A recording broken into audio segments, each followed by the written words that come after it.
So the TopspinPro was originally invented for learning topspin, hence the name, but it's actually a great coaching tool that you can use in your sessions. Not only can you teach topspin, but you can work on contact points, spacing, footwork, slice, volleys and serve. So the TopspinPro really is a versatile tool. Now a big part of the science we use is progressing from a really easy task to a more difficult task.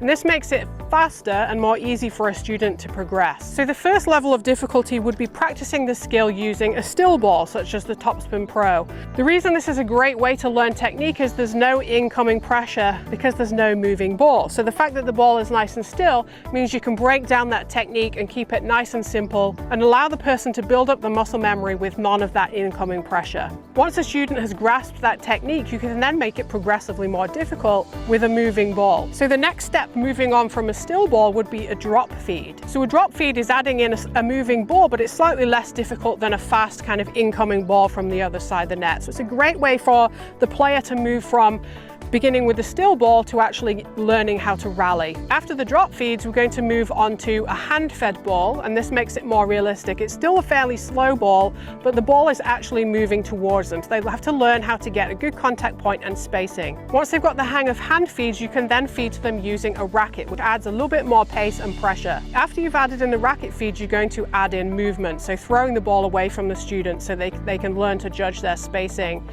And then once they've mastered that, you can then move on to rallies.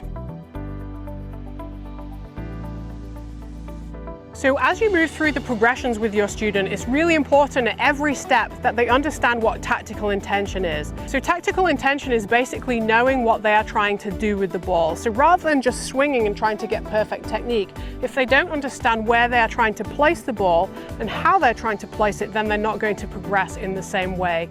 So it's really important that you emphasize that with your student throughout the teaching. So the tactical intention can be something as simple as just trying to get the ball back to you. By having that understanding, it helps them reinforce the technique and the correct swing shape. So some tactical intentions you can use with your students that are really simple are direction, so having them be able to hit to a certain place on the court, depth, so they're thinking about controlling that ball either shorter or deeper, and also height over the net. By understanding what they're trying to achieve, as I say, it helps them reinforce and use the correct swing shape that you're going to teach them.